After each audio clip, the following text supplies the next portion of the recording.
بسم اللہ الرحمن الرحیم صلی اللہ علیہ نبی و آلہ وسلم۔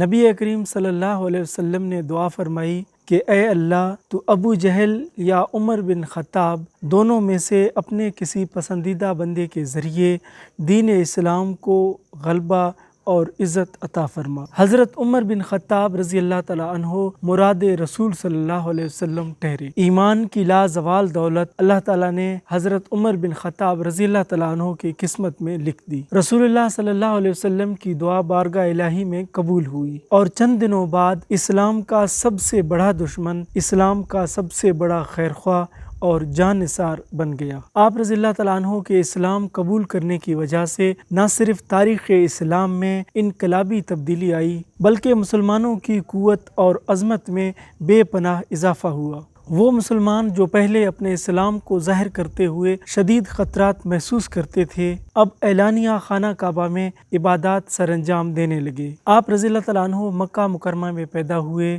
اور نبوت کے 6 سال بعد 35 سال کی عمر میں دائرہ اسلام میں داخل ہوئے۔ آپ رضی اللہ تعالیٰ عنہ سے قبل 40 مرد اور 11 خواتین نور اسلام سے منور ہو چکی تھیں۔ حضرت عبداللہ بن مسعود رضی اللہ تعالیٰ عنہ نے فرمایا کہ بے شک حضرت عمر رضی اللہ تعالیٰ عنہ کا اسلام قبول کرنا ہمارے لیے ایک فتح تھی۔ خدا کی قسم ہم خانہ کعبہ میں نماز نہیں پڑھ سکتے تھے، یہاں تک کہ حضرت عمر رضی اللہ تعالیٰ عنہ اسلام لے آئے۔ جب وہ اسلام لے آئے تو انہوں نے مشرکین مکہ کا سامنا کیا، یہاں تک کہ مشرکین مکہ نے ہمیں چھوڑ دیا اور ہم نے خانہ کعبہ میں نماز پڑھی۔ نبی کریم صلی اللہ علیہ وسلم نے فرمایا اگر میرے بعد کوئی نبی ہوتا تو عمر بن خطاب ہوتا۔ حضرت عمر بن خطاب رضی اللہ تعالیٰ عنہ ان 10 خوش نصیب اصحاب کرام میں شامل ہیں جن کے بارے میں رسول اللہ صلی اللہ علیہ وسلم نے جنت کی بشارت سنا دی تھی۔ حضرت عمر رضی اللہ تعالیٰ عنہ بہت ذہین اور صاحب نظر صحابی تھے۔ قرآن پاک کے متعدد احکامات آپ کی رائے کے مطابق نازل ہوئے، مثلا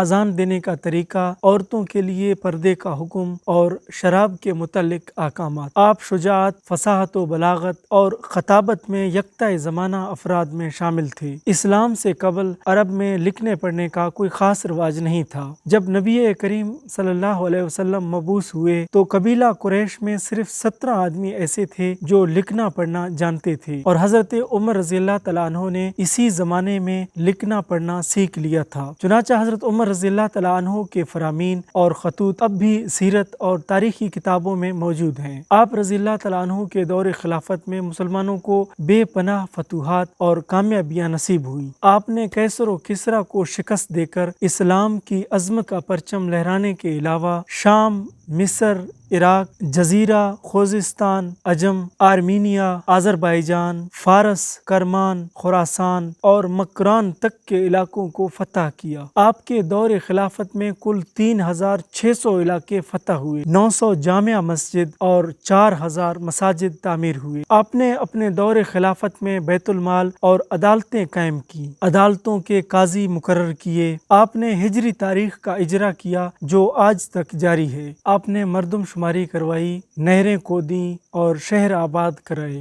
دریا کی پیداوار پر محصول مقرر کیے، تاجروں کو ملک میں آنے اور تجارت کرنے کی اجازت دی، جیل خانہ قائم کیا، راتوں کو گشت کر کے رعایا کی حالت دریافت کرنے کا طریقہ نکالا، پولیس کا محکمہ قائم کیا، تنخواہیں مقرر کیں، مکہ معظمہ سے مدینہ منورہ تک مسافروں کے لیے مکانات تعمیر کروائے، مکاتب اور مدارس قائم فرمائے۔ علاوہ ازیں آپ نے عوام کے لیے بہت سے فلاحی اور اصلاحی احکامات اور اصلاحات جاری کی۔ 26 ذوالحجہ 23 ہجری کو آپ پر قاتلانہ حملہ ہوا جس کی وجہ سے آپ شدید زخمی ہوئے۔ 4 دن تک آپ موت و حیات کی کشمکش میں رہے۔ آخری وقت پر آپ رضی اللہ تعالیٰ عنہ نے اپنے بیٹے عبداللہ سے کہا کہ ام المومنین حضرت عائشہ رضی اللہ تعالیٰ عنہ کے پاس جاؤ، ان سے کہو کہ عمر آپ کو سلام کہتا ہے۔ سلام کرنے کے بعد عرض کرنا کہ عمر بن خطاب آپ سے اجازت مانگتا ہے کہ اسے اپنے دونوں دوستوں کے پاس قبر کی جگہ مل جائے۔ حضرت ام المومنین رضی اللہ تعالیٰ عنہ نے فرمایا میں نے وہ جگہ اپنی قبر کے لیے رکھی ہوئی تھی، مگر آج میں عمر کو اپنے اوپر ترجیح دیتی ہوں کہ انہیں اس جگہ پر دفن کیا جائے۔ یہ سن کر حضرت عمر رضی اللہ تعالیٰ عنہ نے کہا الحمدللہ، مجھے اس سے زیادہ کسی اور بات کی خواہش نہیں تھی۔ اللہ کا شکر ہے کہ میری خواہش پوری ہو گئی ہے۔ جب میری روح پرواز کر جائے تو ایک مرتبہ پھر ام المومنین حضرت عائشہ رضی اللہ تعالیٰ عنہ سے اجازت مانگنا، اگر وہ اجازت دیں تو مجھے حجرہ اقدس میں دفن کر دینا، اگر وہ اجازت نہ دیں تو مجھے مسلمانوں کے عام قبرستان میں دفن کر دینا۔ یکم محرم الحرام 24 ہجری کو آپ رضی اللہ تعالیٰ عنہ نے اپنے بیٹے عبداللہ سے کہا کہ میری پیشانی کو زمین سے لگا دو۔ اس طرح سجدے کی حالت میں آپ رضی اللہ تعالیٰ عنہ نے اپنی جان اللہ تعالیٰ کے سپرد کر دی۔ آپ کی نماز جنازہ حضرت صہیب رومی رضی اللہ تعالیٰ عنہ نے پڑھائی۔ آپ کا زمانہ خلافت 10 سال 5 ماہ اور 21 دن بنتا ہے۔ اللہ تعالیٰ سے دعا ہے کہ وہ ہمیں ان کی نقش قدم پر چلنا نصیب فرمائے۔ اگر آپ کو ہماری یہ ویڈیو پسند آیا تو اسے لائک کریں اور ہمارے چینل کو ضرور سبسکرائب کریں۔ ملتے ہیں کسی اور ویڈیو میں۔ اللہ حافظ۔